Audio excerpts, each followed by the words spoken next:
નમસ્કાર મિત્રો. આજે આપણે ફરી એકવાર ઓફિશિયલ સ્ટેટિસ્ટિક્સ જે રિસર્ચ ઓફિસર, રિસર્ચ આસિસ્ટન્ટ અને સ્ટેટિસ્ટિકલ આસિસ્ટન્ટના એ અભ્યાસક્રમના મુજબ આપણે જે વિડીયો સિરીઝ ચાલુ કરેલી છે, તો એ મુજબ આપણે ફરીથી એના સંબંધિત એ વિડીયો બનાવવા માટે જઈ રહ્યા છીએ. તો ખાસ એ આજે અગાઉના જે 5 આપણે જે લેક્ચર જોયેલા હતા વિવિધ, એ પછી આજે છઠ્ઠા લેક્ચરમાં આપણે નેશનલ સ્ટેટિસ્ટિકલ કમિશન પર એ જોવા માટે એ જઈ રહ્યા છીએ. નેશનલ સ્ટેટિસ્ટિકલ કમિશન એટલે કે રાષ્ટ્રીય આંકડા આયોગ. આયોગ મીન્સ કે એક એવું આયોગ બનાવવામાં આવ્યું છે, એક એવું કમિશન બનાવવામાં આવ્યું છે કે જે સમયાંતરે જે આખી દેશની આંકડાકીય જે તંત્ર છે, સિસ્ટમ છે, એને સમયાંતરે સુધારા સૂચવે, એની કામગીરીની તપાસ કરે. એ સંદર્ભે જે આપણી જે પણ કંઈ સુધારા છે કે જે પણ કંઈ રિકમેન્ડેશન કરવા જેવું છે, તો એ પોતે કોઈ સમિતિનું ગઠન કરી અને કોઈ સ્પેશિયલ ટોપિક ઉપર અથવા કોઈ સ્પેશિયલ સર્વે ઉપર અથવા કોઈ સ્પેશિયલ એક ઓબ્જેક્ટિવ ઉપર એ પોતે આનું ગઠન કરતી હોય છે. તો આજે આપણે આ રાષ્ટ્રીય આંકડાકીય આયોગના સંદર્ભે એનું હિસ્ટ્રી એટલે કે એની બેકગ્રાઉન્ડ શું છે, કેવી રીતે એ અસ્તિત્વમાં આવ્યું, પછી એનું કોન્સ્ટિટ્યુશન શું છે. જ્યાં આયોગ હોય એ એક બંધારણીય સંસ્થા કહેવાય છે. તો એક બંધારણના એ કયા જોગવાઈના અંતર્ગત એની એ સ્થાપના કરવામાં આવે છે, પછી એનો રોલ શું છે, એનું ફંક્શન શું છે. કારણ કે કોઈ પણ આયોગ એ પર્ટિક્યુલરલી કોઈ એક મિશન અથવા કોઈ ઓબ્જેક્ટિવના પરિપ્રેક્ષથી જ એની ગઠન કરવામાં કે એની સ્થાપના કરવામાં આવતી હોય છે. તો આજે આપણે એ બાબતો પણ એ ધ્યાનમાં લઈશું.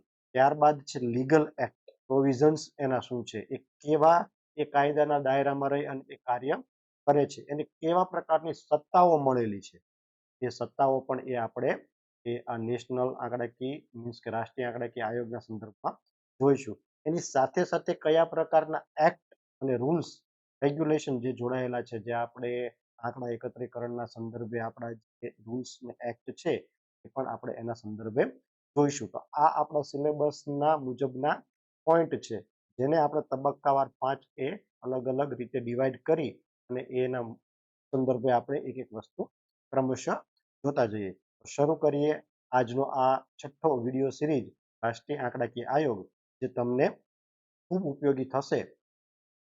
સૌથી પહેલા છે જે નેશનલ સ્ટેટિસ્ટિકલ કમિશન છે, આયોગ જે આપણે બનાવવામાં આવ્યું છે, એની પૂર્વ ભૂમિકા શું છે, એનો ઇતિહાસ શું છે, એના રિકમેન્ડેશન ઉપરથી એ બનાવવામાં આવ્યું છે. તો સૌથી પહેલું છે કે આપણે અગાઉ જોયેલું, સૌથી પહેલા જે આપણે history of statistical in India, જે આપણે ભારતમાં આંકડા શાસ્ત્રનો જે વિકાસ થયો એના સંદર્ભે જે આપણે એનો ઇતિહાસ જોયેલો, એ વખતે જોયેલું કે ટોટલ 5 તબક્કામાંથી ચોથો જે તબક્કો હતો 1999 થી લઈ અને 2012 સુધીનો, કે જેમાં સી રંગરાજન ના અધ્યક્ષ સ્થાને જે આખું રંગરાજન આયોગની સ્થાપના કરવામાં આવી હતી, એણે દેશના આંકડા તંત્રને સુધારવા માટે જે પણ રિકમેન્ડેશન કરી હતી અલગ અલગ, આપણને એની પીડીએફ પણ આપણી પાસે છે, જે આપણે પછીથી શેર કરીશું કે એણે કયા એ ક્ષેત્રમાં મીન્સ કે આપણા આંકડાના કયા સેક્ટરમાં કયા પ્રકારના એને રિકમેન્ડેશન, કેવા પ્રકારની ભલામણો એને કરેલી છે. તો એમાંની એક ભલામણ હતી કે ભારત સરકાર દ્વારા રચાયેલ કમિશન હોય, એક એવું કમિશન હોય કે એક ભારત સરકાર દ્વારા સ્વાયત્ત સ્વતંત્ર રીતે એ કેબિનેટ મંત્રાલય, કેબિનેટ આપણું ભારતીય સંસદ છે એની કેબિનેટ કમિટી દ્વારા એની એ સ્થાપના કરવામાં આવે અને દેશની આંકડા પ્રણાલી અને સત્તાવાર આંકડાના સંદર્ભમાં એ સમીક્ષા કરે. આખું આપણું જે તંત્ર છે, આપણે એ જે ચોથો તબક્કો હતો એને રિકવરી અને રીડેવલપમેન્ટનો તબક્કા તરીકે એને આપણે કાઉન્ટ કરેલો હતો, એને નામ આપેલું હતું. તો એ તબક્કાની એ સમીક્ષા કરે, એ જે આપણી જે તે વખતે 2000 ને વર્ષ 2000માં જે આપણું આંકડા તંત્ર હતું એની સમીક્ષા કરે અને ત્યારબાદ એનો 2001માં જે અહેવાલ સુપરત કર્યો શ્રી રંગરાજન આયોગે, ત્યારે એમાં એક આ ભલામણ લેવામાં આવી હતી. એની મુખ્ય ભલામણ હતી કે દેશના તમામ મુખ્ય આંકડાકીય પ્રવૃત્તિઓ માટે એક નોડલ અને સશક્ત એવી સંસ્થા હોય જે કાયમી એ દેશના આંકડા તંત્રને એક સલાહ અને સૂચન આપવાનું કાર્ય કરે.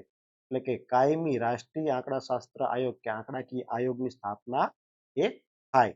તો આ આયોગ સ્થાપના કરવા પાછળનો મુખ્ય હેતુ હતો કે રાષ્ટ્રીય આંકડાશાસ્ત્ર આયોગ જે સ્થાપના કરવા પાછળનો મુખ્ય જે હેતુ હતો એ હતો કે જે પ્રાથમિક જે ધોરણો છે એનો વિકાસ થાય, આખું જે આપણું તંત્ર છે એનું દેખરેખ કરવામાં આવે, આપણા જે પણ એ આંકડા તંત્ર સાથે દેશની અને રાજ્યની જે સંસ્થાઓ જોડાયેલી છે, આંકડા બ્યુરો છે, પછી નીતિ આયોગ છે, કે જે પણ અલગ અલગ મંત્રાલયોના હેઠળ આવતા વિભાગો જે સત્તાવાર આંકડાઓ પબ્લિશ કરે છે, તો એને એ સંકલનની કામગીરી પણ અથવા એને માર્ગદર્શન આપવાનું કાર્ય પણ એ આ આયોગ કરે.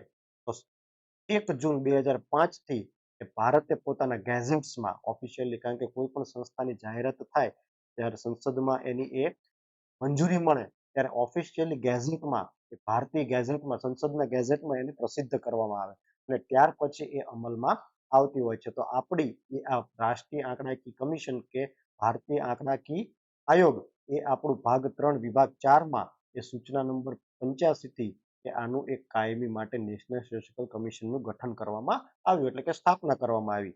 અને ત્યારબાદ 12 જુલાઈ 2006 થી એમાં એક અંશકાલીન અધ્યક્ષ, એટલે કે એક એના એ પ્રેસિડેન્ટ રહેશે, પછી 4 સભ્યો સાથે, અને વર્તમાને અત્યારે એક એના જે નીતિ આયોગ 2015 થી અસ્તિત્વમાં આવ્યું, તો નીતિ આયોગના જે સીઈઓ હશે એ એના એક્સ ઓફિશિયો તરીકે પણ કાર્ય કરશે. અને આ આયોગના એ સભ્ય સચિવ તરીકે એ આપણા જે મોસ્ટફીના સેક્રેટરી છે, જેને ઇનિશિયલ હોદ્દો આપવામાં આવ્યો છે ચીફ સ્ટેટિસ્ટિશિયન ઓફ ઇન્ડિયા, એટલે કે ભારતના મુખ્ય આંકડાશાસ્ત્રી, જે હોદ્દાની રૂએ એ મોસ્ટફીના સેક્રેટરી તરીકે પણ પોતાનું પદ નિભાવે છે, એ આ આયોગના પણ એ સભ્ય સચિવ કે સેક્રેટરી તરીકે પણ પોતાનું પદ એ નિભાવશે, એવું એક આખું એ બંધારણમાં નક્કી થયું. એટલે આ એનું આખું એ પરિપ્રેક્ષ્ય છે, આખો એનો ઇતિહાસ છે કે કઈ ભલામણથી એની શરૂઆત થઈ, કેવી રીતે એ કાર્ય કરશે, ક્યારે કયા ગેઝેટથી એ પ્રસિદ્ધ કરવામાં આવ્યું અને ક્યારથી એને પોતાનું એ કાર્ય શરૂ કર્યું. ત્યારબાદ છે કે અત્યારે વર્તમાને આજની તારીખે જે સભ્યો અને અધ્યક્ષ છે એ કોણ છે? તો આપણે અગાઉના વિડીયોમાં પણ આપણે વાત કરેલી કે પ્રોફેસર રાજીવ લક્ષ્મણ કારિંદકર એ એના અત્યારે ચેરપર્સન છે, અને એ એમની નિમણૂક એ 8/12/2022 થી અત્યારે વર્તમાન સુધી એ કન્ટિન્યુ છે. અને આ આખા જે અત્યારના વર્તમાન જે મેમ્બર્સ છે એ 24/4/2024 થી એ આખી એ કમિટીનું ગઠન પુનઃ કરવામાં, મીન્સ કે એના સભ્યોને એ રીએપોઇન્ટમેન્ટ કરવામાં આવ્યા છે. તો અત્યારે આપણે જોઈએ તો સૌથી પહેલા અધ્યક્ષ તરીકે રાજીવ લક્ષ્મણ કારિંદકર છે, ત્યાર પછી સૌથી પહેલા મેમ્બર એ પ્રોફેસર એ ગણેશ કુમાર છે, પછી પ્રોફેસર દેબાશિષ કુંડુ છે, પછી પ્રોફેસર મુકેશ મોહાનિયા છે, શ્રી આસિફ કુમાર સિંધુ છે. આ 4 એ સભ્યોનો સમાવેશ થાય છે, કારણ કે આપણે બંધારણમાં આગળ જોયું કે એનું બંધારણ શું રહેશે. અને ત્યારબાદ અત્યારે નીતિ આયોગના જે સીઈઓ છે શ્રી BVR સુબ્રમણ્યમ, એ પોતે એ આ આયોગના એક્સ ઓફિશિયો તરીકે કામ કરશે. અને વર્તમાને જે મોસ્ટફીના સેક્રેટરી છે શ્રી ડોક્ટર સૌરભ ગર્ગ, એ પોતે આઈએસ છે 1991ની બેચના, તો એ પોતે એઝ અ મેમ્બર સેક્રેટરી, એટલે કે સભ્ય સચિવ તરીકે એ પોતે આ આયોગનું એ કામગીરી બજાવશે, એટલે કે જે આ આયોગને કામગીરી કરવાની છે એ આ મેમ્બર સેક્રેટરીના દાયરામાં રહી અને કરવામાં આવશે. હવે આનો કાર્યકાળ, આ બધા જ સભ્યોનો કાર્યકાળ એ 3 વર્ષનો રહે છે. તો અત્યાર સુધી 2006 થી જ્યારે આ આયોગની સ્થાપના થઈ ત્યારથી લઈને કેટલા એના અધ્યક્ષ રહી ગયા, તો એ આપણે અહીંયા બાજુમાં ચીફ સ્ટેટિસ્ટિશિયન ઓફ ઇન્ડિયા જે હોય એ આના અધ્યક્ષ પદ તરીકે એ જે નિભાવતા હતા. તો સૌથી પહેલા પ્રણવ સેન, પછી TCA અનંત, ત્યારબાદ પ્રણવ શ્રીવાસ્તવ, અને અત્યારના જે છે એના એ આગળના ડોક્ટર જીપી સમંતા, એ 4 એ પોતે આ પદ પર એ પોતે ચેરપર્સન તરીકે એ પોતે પદ નિભાવી ચૂક્યા છે. અને વર્તમાને રાજીવ લક્ષ્મણ કારિંદકર એ પોતે ચેરપર્સન તરીકે પદ શોભાવી રહ્યા છે. ત્યારબાદ આપણે જોઈએ તો નીચે એક પોઈન્ટ લખેલો છે કે ભારતના મુખ્ય આંકડાશાસ્ત્રી કે NSCના પણ એ સચિવ તરીકે રહેશે, એટલે કે પ્રોફેસર ડોક્ટર સૌરભ ગર્ગ એ NSCના એ સેક્રેટરી કે મેમ્બર સેક્રેટરી તરીકે ભૂમિકા ભજવશે. એટલે એની બેવડી ભૂમિકા થઈ જાય છે. મોસ્ટના પણ સેક્રેટરી તરીકે અને એ આયોગના પણ મેમ્બર સેક્રેટરી તરીકે એ પોતાની ભૂમિકા ભજવશે. ભારત સરકારના એ પોતે મંત્રાલયના પણ સચિવ છે અને NSC ને તેના કાર્યોમાં મદદ કરવા માટે PSI એટલે કે કરવા માટે ટેકો આપવા માટે એક આખું સચિવાલય એટલે કે આખી ઓફિસ કાર્યાલય એક પૂરું પાડવામાં આવેલું છે. તો એમાં એક ડેપ્યુટી ડાયરેક્ટર જનરલ રહેશે, એના નીચે એક ડાયરેક્ટર પદ ના વ્યક્તિ રહેશે અને એના અંડરમાં એ જે પણ જરૂરિયાત મુજબનો આસિસ્ટન્ટ સ્ટાફ પણ એ પૂરો પાડવામાં આવેલ છે. આ રીતે આખી આ કાર્યાલય એ એના સપોર્ટમાં રહી અને કાર્ય કરે છે. ત્રીજું છે એનું રોલ અને ફંક્શન કે આ આયોગનું કાર્ય શું છે, કેવી ભૂમિકા એને પોતે ભજવવાની છે. તો જ્યારે એનું ગઠન થયું 1 જૂન 2005ના રોજ એનો જે ઠરાવ થયો એ ઠરાવમાં જ બધી જ બાબતો મેન્શન કરવામાં આવેલી હોય છે કે આ આયોગ કામ કેવી રીતે કરશે, એનું રોલ અને ફંક્શન શું રહેશે. તો સૌથી પહેલું એ આપણે અહીંયા જોઈએ કે આ જે છે એ રાષ્ટ્રના મહત્વના અને અર્થતંત્રના વિકાસ માટે જે જરૂરી એવા આંકડાઓ મેળવવા અને ઓળખશે. આંકડાઓ કારણ કે આઈડેન્ટિફાઈ કરવા પડે કે અત્યારે રાષ્ટ્રને જે પોતાના વિકાસની જે દિશા છે એના માટે હવે કેવા કેવા નવા નવા સેક્ટર જરૂર પડશે. આંકડાઓ કયા નવા એવા સેક્ટર છે કે જેના આંકડાઓની આપણને જરૂર પડશે ને જેથી એ ક્ષેત્રમાં એ સેક્ટરમાં આગળ જતા આપણે એ વિકાસની એક નવી દિશા કે એમાંથી વિકાસના કંઈક આપણે એવા આયામો એ આપણે પાસ કરી શકીએ. એટલે એ પ્રકારના સ્ટેટિસ્ટિક્સ ઓળખવા અત્યારે આપણે જોઈએ છીએ કે નવો રિસન્ટલી એક ટ્રેન્ડ છે સોશિયો ઇકોનોમિક સ્ટેટિસ્ટિક્સ મીન્સ કે જે લોકોના સોશિયલ અને ઇકોનોમિક કન્ડિશન સાથે જોડાયેલા જે પણ સ્ટેટિસ્ટિક્સ છે એ મેળવવા માટે અત્યારે સરકાર ખૂબ પ્રયત્ન કરી રહી છે. તો આવા નવા નવા જે સેક્ટર અત્યારે ઉભરતા સેક્ટર છે વર્તમાને આપણે જોઈએ છે કે આર્ટિફિશિયલ ઇન્ટેલિજન્સને લગતા પણ આંકડા, તો ભવિષ્યમાં એ આર્ટિફિશિયલ ઇન્ટેલિજન્સને લગતા પણ સ્ટેટિસ્ટિક્સ આપણે મેળવવાના થશે. મશીન લર્નિંગ છે, ડેટા સાયન્સ છે, આ પ્રકારના જે નવા સેક્ટરોનું આઈડેન્ટિફિકેશન કરવાનું કામ એ આ આયોગ કરે છે.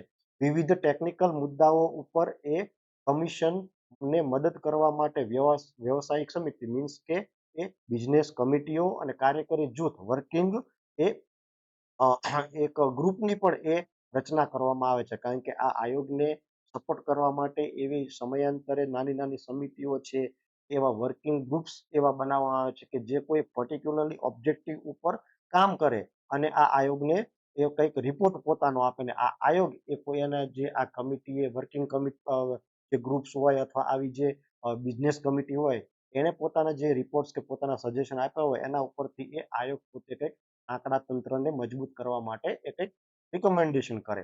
ત્રીજું છે આંકડા પ્રણાલીને લગતી રાષ્ટ્રની નીતિઓ અને પ્રાથમિકતાઓ વિકસાવવી. કારણ કે દેશની પોલિસી શું છે, સ્ટેટિસ્ટિકલ પોલિસી શું છે, આપણે અગાઉ પણ વાત કરેલી કે નેશનલ મેટા ડેટા 2.0 એ વર્ઝન અત્યારે એ મોસ્ટલી એ જાહેર ગયા વર્ષે 2024માં કરેલું છે. એ દરેક મંત્રાલયો અને વિભાગે કેવી રીતે પોતાના મેટા ડેટા મીન્સ કે જે પણ એ ઓફિશિયલ સ્ટેટિસ્ટિક્સ એ જાહેર કરે છે એ કેવી રીતે એને પોતે એને મેનેજ કરવાનું છે, સ્ટોર કરવાનું છે, કેવી રીતે એના પર પ્રોસેસ કરવાની છે, ને કેવી રીતે એને પોતાના વેબસાઇટ ઉપર ડિજિટલ સ્વરૂપે એ પબ્લિશ કરવાની છે, એનું આખું એ રૂલ્સ રેગ્યુલેશન એ મોસ્ટલી તૈયાર કરેલું છે. તો એમાં પણ એ સમયાંતરે ફેરફાર કરવા માટે આ આયોગ આપણને એ પદ્ધતિઓ સૂચવે છે. પછી છે આંકડા શાસ્ત્રમાં વિવિધ એ પ્રમાણભૂત આંકડાકીય ખ્યાલો, વ્યાખ્યાઓ અને વર્ગીકરણની પદ્ધતિઓ સાથે સાથે મુખ્ય આંકડા શાસ્ત્ર પર રાષ્ટ્રીય ગુણવત્તાના ધોરણો ક્વોલિટી કંટ્રોલ એ બહુ અગત્યની બાબત છે. કારણ કે જ્યાં સુધી આપણે ક્વોલિટિવ એ સ્ટેટિસ્ટિકલ મેથોડોલોજી જ્યાં સુધી ન અપનાવીએ ત્યાં સુધી આપણે જે પણ ડેટા કલેક્શન કરેલું હોય એનો કોઈ પણ એ આશય રહેતો નથી. તો આ બધી જ બાબતો ઉપર આંકડાકીય ખ્યાલો એટલે કે સ્ટેટિસ્ટિકલ કોન્સેપ્ટ વિકસાવવા, ડેફિનેશન જનરેટ કરવી. કારણ કે કોઈ નવો એવો મુદ્દો ધ્યાનમાં આવે તો એની ડેફિનેશન શું રહેશે, કાયદાના દાયરામાં રહીને એ પણ એ આ આયોગે નક્કી કરવાનું છે. વિવિધ ક્લાસિફિકેશન અને એ એનાલિસિસની મેથોડોલોજી પણ નક્કી કરવાની છે. ને એની સાથે સાથે આપણા જે આંતરરાષ્ટ્રીય યુએનના 2016ના જે ધોરણો છે એને પણ આપણે સાથે સાથે ક્વોલિટી બેઝ આપણે અપનાવવાના છે. તો આ બધી બાબતોનું ધ્યાન એ આયોગે રાખવાનું છે. એની સાથે સાથે લખ્યું છે કે વિવિધ ડેટા સેટ માટે કેલેન્ડર પ્રકાશિત કરવું. કારણ કે કયા ડેટા ટાઈમ લાઈનમાં બહાર પાડવાના છે એ એનું આખું કેલેન્ડર બનાવી અને એને એ પ્રસાર કરવા માટેની પણ કામગીરી એ આ આયોગ કરે છે. અને સાથે સાથે છેલ્લું છે માહિતી ટેકનોલોજી અને આંકડાકીય પ્રણાલીની સંદેશા વ્યવહારની જે જરૂરિયાતો છે, એટલે કે સત્તાવાર આંકડાઓ ઉપર જે આપણે હ્યુમન ડેવલપમેન્ટ જે છે અને એના માટે જે રાષ્ટ્રની જે બધી વ્યૂહરચનાઓ બનાવવાની છે એ પણ એ આપણને આયોગ આ સૂચવે છે. તો આ આયોગના એ મુખ્ય એ એક ભૂમિકા છે, કાર્ય છે. એની સાથે સાથે એને સત્તાવાર આંકડામાં એ લોકોને વિશ્વાસ બેસે એવા પ્રકારના એ સુધારા પગલાઓ પણ લેવાના છે. સાથે સાથે હાલની જે સંસ્થાકીય પદ્ધતિઓ છે એને પણ મજબૂત બનાવવાની છે. અને જે આંકડાકીય પ્રવૃત્તિઓ છે એ રાજ્ય સરકાર અને કેન્દ્ર શાસિત જે પ્રદેશો છે એની સાથે પણ એને અસરકારક સંકલન કરવાનું છે. સાથે સાથે કેન્દ્રના જે મંત્રાલયો, વિભાગો અને અન્ય જે કોઓર્ડિનેશન ઇન્સ્ટિટ્યૂટ છે એની સાથે પણ એને સ્ટેટિસ્ટિકલ કોઓર્ડિનેશન કરવાનું છે. આંકડાના ઉત્પાદન મીન્સ કે જે આપણે ડેટા કલેક્શન કરીએ છીએ, ડેટા પ્રોડ્યુસ કરીએ છીએ કંઈક અલગ અલગ સેક્ટરમાંથી, તો એ વાસ્તવિક હોય, રિયલ હોય. એની સાથે એની અખંડિતતા એટલે કે એક કન્સિસ્ટન્સ આપણને મળતા રહે. અમુક સિરીઝ આપણને મળતી રહે ને અમુક સિરીઝ એ બંધ થઈ જાય એવું નહીં. કન્ટિન્યુઅસલી આપણને આંકડા મળે અને એની સાથે સુનિશ્ચિત વિશ્વસનીય આંકડા મળે એ પ્રકારનું એ ધ્યાન રાખવાનું એટલે કે ઓડિટ કરવાનું કામ પણ એ આયોગનું છે. એની સાથે સાથે એને કેન્દ્ર સરકાર અને કોઈ પણ રાજ્ય સરકાર એને કલમ સી અને એચ ની હેઠળ જે પણ એને વિકસિત ધોરણો, વ્યૂહરચનાઓ કે અન્ય અસરકારક પગલાઓ જે અમલમાં મૂકવાના છે એની ભલામણ એ પોતે એ બંધારણ એટલે એને પોતાનું જે આખું બંધારણ તૈયાર કરવામાં આવ્યું છે એના એ જે પણ એને એ કલમની સંદર્ભે એને જે સત્તા મળેલી છે એ એને આ કાર્ય કરવાનું છે. અને રાષ્ટ્રના આંકડાકીય આયોગ માટે જે કાયદા છે, કાયદાકીય બાબતો છે એમાં પણ એ સમયાંતરે જરૂરી સુધારાકીય પગલાં લેવા માટે એ સલાહ આપવાનું કાર્ય એ પોતે મોસ્કીને અથવા દેશના અન્ય મંત્રાલયોને અથવા અન્ય વિભાગોને પણ એ કરે છે. તો આ છે કે આપણે એનું મુખ્ય એ કાર્ય કે એનું રોલ શું છે, એનું ફંક્શન શું છે, આ આયોગની સ્થાપના એ કેવા ઓબ્જેક્ટિવ માટે થઈને કરવામાં આવેલી છે એ બાબત આપણે જોઈ. હવે એના લીગલ પ્રોવિઝન્સ શું છે, આપણને જે રંગરાજન આયોગે જે આ નવા કાયદા માટે જે ભલામણ કરેલી, કારણ કે આપણે અત્યારે જે આપણો જે એક્ટ છે એ આપણે the collection of statistical act એ 2008 છે. જે જૂનો એક્ટ 1953 હતો, તો એને એ વિસ્તાર કરી અને અત્યારે આપણે નવો એ 2008માં આ આયોગની જે આપણું રાષ્ટ્રીય આંકડાશાસ્ત્રી આયોગની જે સ્થાપના થઈ ત્યાર પછી આપણે એક નવો એ સુધારા એક્ટ એ પબ્લિશ કરાવેલો છે સંસદમાં. તો એ એક્ટની શા માટે જરૂર પડી? રંગરાજન કમિટીએ એમાં આપણને ઘણી બધી એ ભલામણો કરેલી. તો એ અને આપણું જે કેન્દ્રીય આંકડાશાસ્ત્ર આયોગ છે એને પણ આમાં ઘણા બધા એવા એ સુધારા કરી નવો એક્ટ એ એને જાહેર કરેલો છે. તો જોઈએ કે નવા એક્ટમાં આપણે શું શું આવરી લીધું છે, લીગલ પ્રોવિઝન્સ શું આપણે કરેલા છે, આપણને ડેટા કલેક્શન માટે જે સપોર્ટ મળવાનો છે એમાં તો એવા કેવા પ્રોવિઝન્સ કરવામાં આવ્યા છે એ આપણે હવે જોઈએ. તો સૌથી પહેલું છે કોર સ્ટેટિસ્ટિક્સ. કોર સ્ટેટિસ્ટિક્સ એટલે મુખ્ય એવા જે સેક્ટર છે, હેલ્થ છે, એગ્રીકલ્ચર છે, પછી એજ્યુકેશન છે, સોશિયલ સેક્ટર છે, આ બધા જ સેક્ટર કોર સ્ટેટિસ્ટિક્સ કહેવાય છે. તો એ કોર સ્ટેટિસ્ટિક્સને વ્યાખ્યાયિત કરી અને એ નવા નવા જે વિષય છે એને એના અંડરમાં ઇન્ક્લુડ કરી લેવા. કારણ કે ઘણી વખત આપણને સેક્ટર એનું એ જ હોય હેલ્થ, પણ હેલ્થની અંદર આપણે જોઈએ તો એક ઉદાહરણ લઈએ કે જ્યારે કોવિડ પેન્ડેમિક આવ્યું 19, 20 અને 21ની 1-2 વર્ષની જે આખી સ્થિતિ હતી, એના પહેલા આપણને એવી ખબર ન હતી કે હેલ્થ સેક્ટરમાં આવા પણ પ્રકારના પેન્ડેમિક આવે તો કેવા પ્રકારની એ સિચ્યુએશન આપણે જે તે વખતે એ સમાવેશ કરવી. તો પેન્ડેમિકના સમયે જે નવા સ્ટેટિસ્ટિક્સ ડેવલપ કરવાના છે, નવા સબ્જેક્ટ આઈડેન્ટિફાઈ થાય છે, તો એને રિલેટેડ જે બધી વ્યાખ્યાઓ, ડેફિનેશન, જે મેન્યુઅલ્સ તૈયાર કરવાના છે એ આપણને આ એક્ટ એવું પ્રોવિઝન્સ આપે છે કે તમે એ નવા વિષયોને વ્યાખ્યાયિત કરી અને એના રિલેટેડ સ્ટેટિસ્ટિક્સ, ઓફિશિયલ સ્ટેટિસ્ટિક્સ એ તમે કવર કરી શકો છો. બીજું છે કે કોઈ સર્વેક્ષણમાં જે માંગવામાં આવેલી માહિતી છે એ હવે પછી વ્યક્તિ અને ઇન્સ્ટિટ્યૂટ અથવા કોઈ યુનિટ, એકમ, ફેક્ટરી પાસેથી પણ તમે એ ફરજિયાત કલેક્શન કરી શકશો. પહેલા માત્ર ને માત્ર જે કોમર્શિયલ યુનિટ્સ અથવા ફેક્ટરીઓ, કંપનીઓ હતી એની પાસેથી જ કલેક્શન કરવામાં આવતું હતું. પણ હવે પછી તમે ખાનગી વ્યક્તિ પાસેથી પણ એ દેશના આસ્પેક્ટમાં કોઈ પણ સોશિયલી અથવા ઇકોનોમિકલી અથવા કોઈ કલ્ચરલ એક્ટિવિટીને લગતા સ્ટેટિસ્ટિક્સ આપણે કવર કરવા હોય તો એ આપણે એને કવર કરી શકશું. એ આપણને આ લીગલ જે એક્ટ છે એ આપણને લીગલ એવું પ્રોવિઝન્સ આપે છે. સરકારી એજન્સીનું રેકર્ડ જે આપણા જે રેકર્ડ છે સરકારી એને પણ એ અધિકારિક તौर ઉપર આપણે એ ઉપયોગ કરવા માટેની પણ પરમિશન આપણને આપે છે.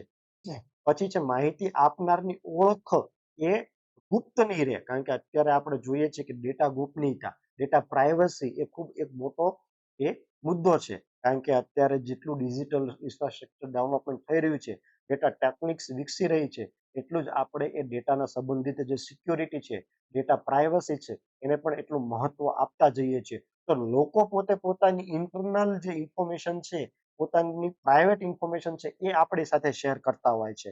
બધા આપણે જે એનએસએસઓના ને આ બધા જે સ્ટેટિસ્ટિક્સ જે આપણે કવર કરીએ છીએ, એમાં ઘણી બધી લોકોની પોતાની પ્રાઇવેટ પણ એવી અંગત બાબતો એ પોતે આપણી સાથે શેર કરતા હોય છે. તો એને ગોપનીય રાખવાનું પણ એ પ્રોવિઝન્સ આપણને આ એક્ટ આપે છે. એની સાથે સાથે કોઈ વ્યક્તિ માહિતી આપવાનો ઇનકાર કરે, રાષ્ટ્ર માટે અતિ જરૂરી માહિતી છે, પણ અથવા કોઈ કંપની કે કોઈ ફેક્ટરી પોતાના અંદરના જે બધા જે જે એના પોતાના વ્યૂઝ છે, પોતાની પોલિસી છે, પોતાની ટેકનિક્સ છે, એ બહાર ન પડી જાય એટલા માટે ઘણા બધા એવા ફેક્ટરીઓ, કંપનીઓ હોય છે, યુનિટ્સ હોય છે કે જે પોતાની માહિતી આપણી સાથે શેર નથી કરતી. તો એ શેર ન કરે તો એના માટે પણ એ દંડની એ જોગવાઈઓ આપણે આ એક્ટના અંડરમાં કરવામાં આવેલી છે. આ સાથે સાથે કોઈ પણ સર્વેક્ષણમાં જે માહિતી કવર કરવામાં આવે છે, તો જાણી જોઈને કોઈ ઓફિસર એને છુપાવે અથવા એને મેનિપ્યુલેટ કરી અને બહાર પાડે અથવા એની સાથે ચેડા કરે તો પણ એવા સમયે એ એની સામે એ દંડની કાર્યવાહી કરવા માટેની એ આ એક્ટની અંદર લીગલ પ્રોવિઝન્સ આપણને આપવામાં આવેલો છે. તો આ હતું એ આપણું જે રાષ્ટ્રીય આંકડાકીય આયોગ છે, એણે જે 2008માં નવો કાયદામાં સુધારો કરી અને જે નવો આપણે જે the collection of statistical act 2008 અને the collection of statistical rule 2011 ના સંદર્ભે જે પણ ફેરફાર કર્યા એના મહત્વના પોઈન્ટ અત્યારે તમારી સામે આપણે લખેલા છે. પછી છે લીગલ એક્શન શું લઈ શકો છો? તો લીગલ એક્શન આપણે જે લીધા છે એ આપણે અહીંયા અત્યારે જોઈએ કે આંકડા સંગ્રહ અધિનિયમ 1953 તો એની જગ્યાએ સરકારે રાજ્ય સરકારની વિવિધ સત્તાઓ અને ફરજોમાં ઉપયોગ કરવા માટે એ આંકડાકીય અધિકારીની નિમણૂક કરવામાં આવે, સ્ટેટિસ્ટિક્સ ઓફિસરની નિમણૂક કરવામાં આવે એવી સત્તા એ આમાં આપવામાં આવી છે. સમયના માંગના આધારે આપણે અગાઉ વાત કરી કે નવા એ સોશિયો ઇકોનોમિક સેક્ટર પણ વિકસતા હોય છે. એમાં આપણને જે નવા સ્ટેટિસ્ટિક્સ કલેક્શન કરવાની જરૂર પડે તો એ પણ એ 1953ના કાયદાની મર્યાદાઓ દૂર કરી અને રંગરાજન કમિશન 2001માં જે આપણને ભલામણ કરી તો એ 7 જાન્યુઆરી 2009થી આપણે જે આ the collection of statistical act 2008ની એ કાયદો આખા દેશમાં એ લાગુ કરેલો. જે તે વખતે જમ્મુ કાશ્મીરમાં એક લાગુ ન પડ્યો. એની પણ આપણે આગળ જોઈશું. આપણે કયા એક્ટ અને રૂલ્સ બાબતે પણ આગળ જોવાના છીએ નેક્સ્ટ એ પોઈન્ટમાં. તો એ પણ આપણે એ વખતે જોઈશું. ત્યારબાદ છે કે 2008નો જે કાયદો છે એ 2010માં જમ્મુ અને કાશ્મીર સિવાય સમગ્ર દેશમાં એ લાગુ કરવામાં આવેલો હતો. ત્યારબાદ જમ્મુ કાશ્મીરે આ જ એક્ટ ઉપર પોતાનો એક્ટ બનાવ્યો. તો એને નામ આપ્યું છે કે જમ્મુ કાશ્મીર આંકડા સંગ્રહ અધિનિયમ 2010. કારણ કે જે તે વખતે દેશમાં જ્યારે આ કલેક્શન ઓફ સ્ટેટિસ્ટિકલ એક્ટ 2008 લાગુ કરવામાં આવ્યો ત્યારે જમ્મુ કાશ્મીરને એક અલગ બાકાત રાખવામાં આવેલું હતું. તો જમ્મુ કાશ્મીરમાં પણ એ ઘણા બધા પ્રકારના સ્ટેટિસ્ટિકલ એ કલેક્શન થાય છે. એને પોતાનો એ જમ્મુ અને કાશ્મીર એ ધ કલેક્શન ઓફ સ્ટેટિસ્ટિક્સ એ 2010 એને બહાર પાડે હતો. પણ 4 ઓગસ્ટ 2017થી આપણે આ એક્ટમાં સુધારો કર્યો. કલેક્શન ઓફ સ્ટેટિસ્ટિકલ એક્ટમાં 2017માં આપણે સુધારો કર્યો અને 21માં જે નોટિફિકેશનથી એ સુધારો થયો અને કલમ એકની પેટા કલમ 2માં એ સુધારો કરી અને જમ્મુ કાશ્મીર જે બાકાત હતું તો હવે પછી જમ્મુ કાશ્મીરને પણ આ કાયદાના એ ફેવરમાં લઈ અને સમગ્ર ઓલ ઇન્ડિયામાં એ આપણે આ કાયદો એ લાગુ કરેલો છે. અને આંકડા સંગ્રહ અધિનિયમ 2008 અને આંકડા સંગ્રહ નિયમો પહેલા એક્ટ હોય અને એના સંદર્ભે જે નિયમો બનાવવામાં આવ્યા છે 2011 એ સમગ્ર દેશમાં વહીવટી ખૂબ જરૂરી જે વહીવટી પ્રવૃત્તિઓ છે આપણે આંકડા કલેક્શનની સ્ટેટિસ્ટિક્સ કલેક્શનની એ પ્રવૃત્તિને જે કોઓર્ડિનેશન એને જે સહાય પૂરી પાડે, સપોર્ટ પૂરો પાડે એના માટે આપણે લાગુ કરવામાં આવેલો છે. તો આખું આ લીગલ એક્શન જે છે આ એક્ટ ઉપર એ લેવામાં આવેલા છે. હવે પછી આપણે જોઈએ કે આપણો એક્ટ શું છે અને રૂલ્સ શું છે. કારણ કે આપણું આંકડા જે રાષ્ટ્રીય આયોગ છે એ પોતે આ એક્ટ અને જે આ રૂલ્સ છે એના દાયરામાં રહી અને દરેક જે આપણી દેશની રાજ્યની જે આંકડા સાથે સંકળાયેલી ઇન્સ્ટિટ્યૂટ, સંસ્થા, કચેરી, ઓફિસ જે છે એ આના પ્રોવિઝનમાં રહી અને એને કાર્ય કરવાનું છે. તો સૌથી પહેલા આપણે અહીંયા જોઈએ તો ધ કલેક્શન ઓફ સ્ટેટિસ્ટિક્સ 2008 એનું પહેલું ચેપ્ટર છે. ટોટલ 6 ચેપ્ટર આમાં સમાવેશ કરવામાં આવેલો છે અને 34 પ્રકારની અલગ અલગ કલમો, આર્ટિકલ્સ એમાં સમાવેશ કરવામાં આવેલો છે. પહેલા ચેપ્ટરમાં 2 એ પોતે એ કલમો સમાવેશ કરવામાં આવેલી છે. જેમાં એના શોર્ટ ટાઇટલ્સ શું રહે છે, એની ડેફિનેશન શું રહે છે, એ વસ્તુ એમાં કલેક્શન કરવામાં આવેલી છે. ચેપ્ટર 2 માં કલેક્શન ઓફ સ્ટેટિસ્ટિક્સ, આંકડા આપણે એકત્રીકરણ કરીએ ત્યારે કેવા કેવા પ્રકારના પ્રોવિઝન્સ રહેશે એ એમાં કવર કરવામાં આવે છે. 3 થી 8 નંબરની જે આર્ટિકલ્સ છે એ એમાં કવર કરવામાં ચેપ્ટર 2 માં કવર કરવામાં આવેલી છે. ત્યાર પછી ચેપ્ટર 3 છે disclosure of information in certain cases and restriction of their use, કે કેવા પ્રકારના કેસમાં આપણે કેવા પ્રકારની માહિતી ડિક્લેરેશન કરવાની છે અને કેવા પ્રકારના એ ડેટાનો ઉપયોગ કરવાના રેસ્ટ્રિક્શન રહેશે, મીન્સ કે નિયંત્રણો રહેશે, મર્યાદા રહેશે. એ આખું પ્રોવિઝન એ 9 નંબરના આર્ટિકલથી લઈ અને 14 નંબરના આર્ટિકલ સુધી એ કરવામાં આવેલ છે.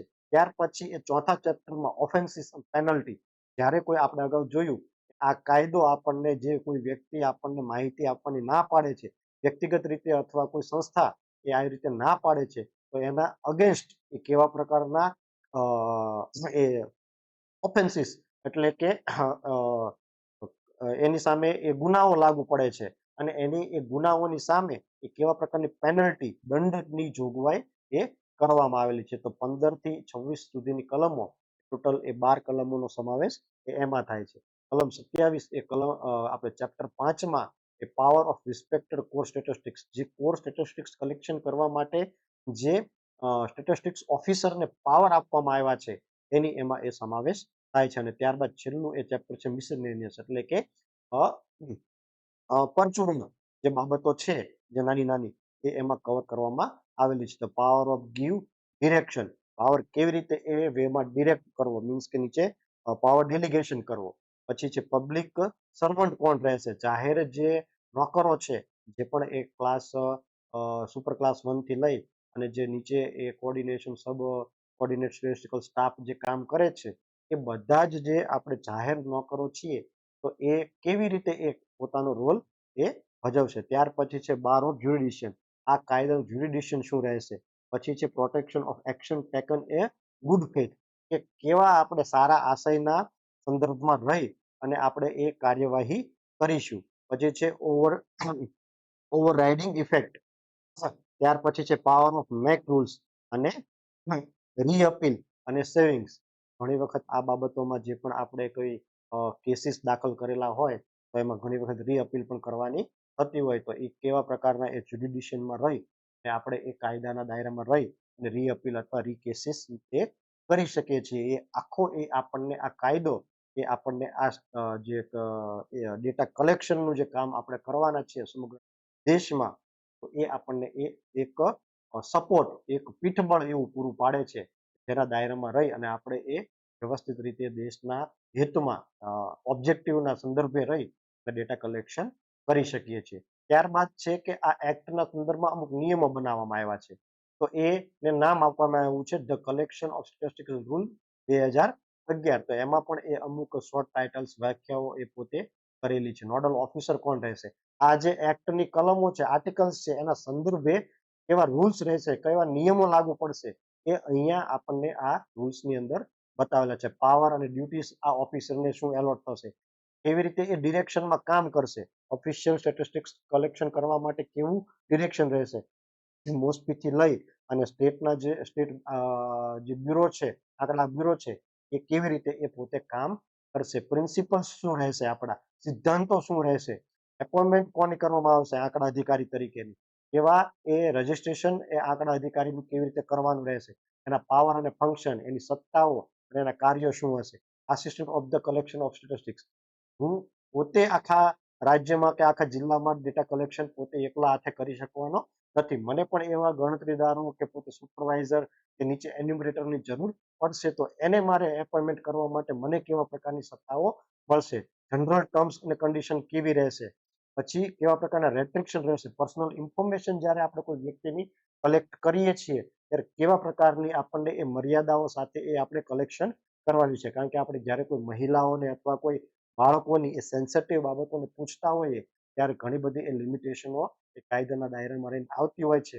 તો આપણે એની એ બાબતો ઘણી બધી એવી સ્ત્રીના સંદર્ભે ઘણી બધી એવી સેન્સિટિવ બાબતો હોય છે કે જે પૂછતી વખતે આપણે ઘણી બધી એ બાબતોને ધ્યાનમાં લેવાની હોય છે. તો એનું પણ એ પ્રોવિઝન્સ એ આ રૂલ્સમાં કરવામાં આવ્યું છે. કેવી રીતે આખું પ્રોસેસિંગ કરવું, કમ્પાઇલેશન પ્રોસેસિંગથી લઈ અને કેવી રીતે આખું કમ્પાઇલેશન કરવું, ડેટાનો સ્ટોરેજ ક્યાં કરવાનો રહેશે, એ પણ આમાં એ પ્રોવિઝન્સ કરવામાં આવ્યું છે. આપણે અગાઉ જોયેલું ડેટા કલેક્શનની આખી પદ્ધતિ છે. સૌથી પહેલા આપણે એના ઓબ્જેક્ટિવ નક્કી કરીએ છીએ, પછી એ સેમ્પલિંગ મેથોડોલોજી નક્કી કરીએ છીએ, સેમ્પલ આઈડેન્ટિફાઈ કરીએ છીએ, ત્યારબાદ ડેટા કલેક્શનની મેથડ નક્કી કરી અને ફિલ્ડમાં જે ડેટા કલેક્શન કરીએ છીએ, ત્યારબાદ એ ડેટાનો ઉપર પ્રોસેસિંગ કરીએ છીએ, એક એની નિયત ફોર્મેટમાં એનાલિસિસ કરવા માટે સ્ટોરેજ કરીએ છીએ.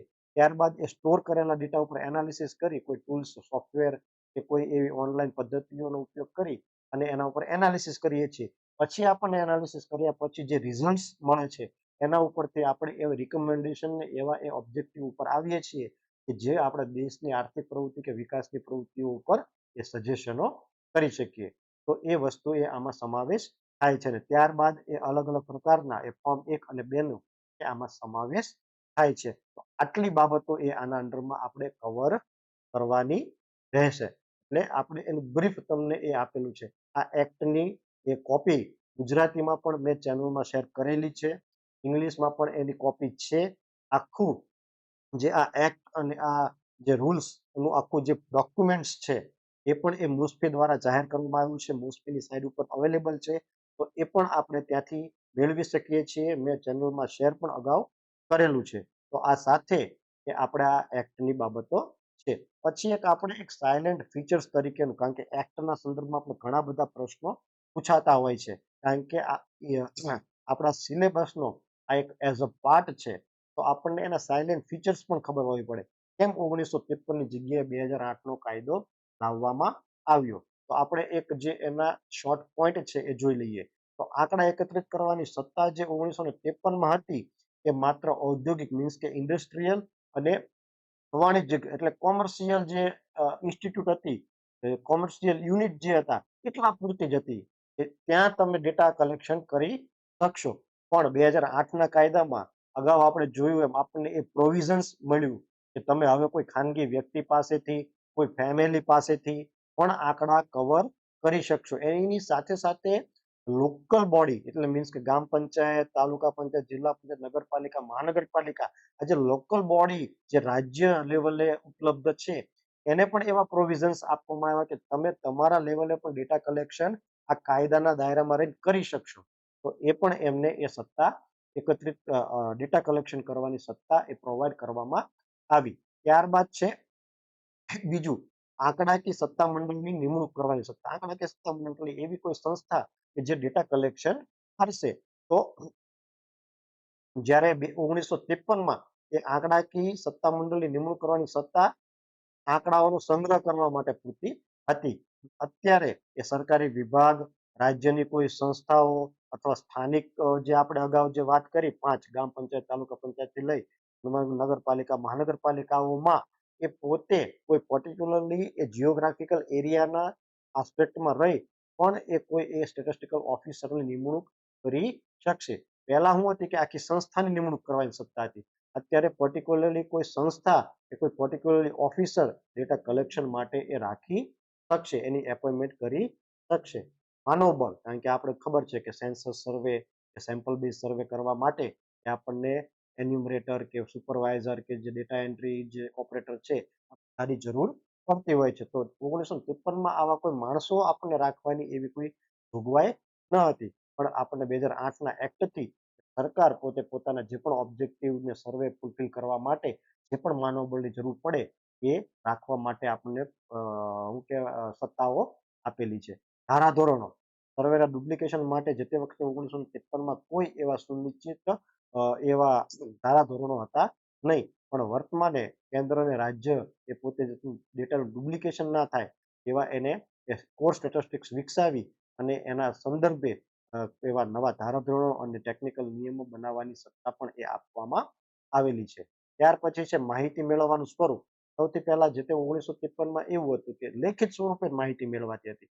એક નિયત શિડ્યુલ અથવા ક્વેશ્ચનર રિફોર્મ કરવામાં આવતી હતી અને એમાં એ આપણો એન્યુમરેટર કે સુપરવાઇઝર જઈ અને એ ડેટા કલેક્શનની કામગીરી એ લેખિત સ્વરૂપે કરતો હતો. પણ વર્તમાને આ લોટ્સ ઓફ પ્રકારની ડેટા ટેકનિક્સ એ ડેટા કલેક્શન માટે અત્યારે રિસન્ટલી છે. એમાં મૌખિક ઇન્ટરવ્યુ છે, ઇલેક્ટ્રોનિક ગેઝેટ સાથે કે તમે રેકોર્ડિંગ કરી શકો તો ફોટો, પિક્ચર, વિડીયોઝ કેપ્ચર કરી શકો છો.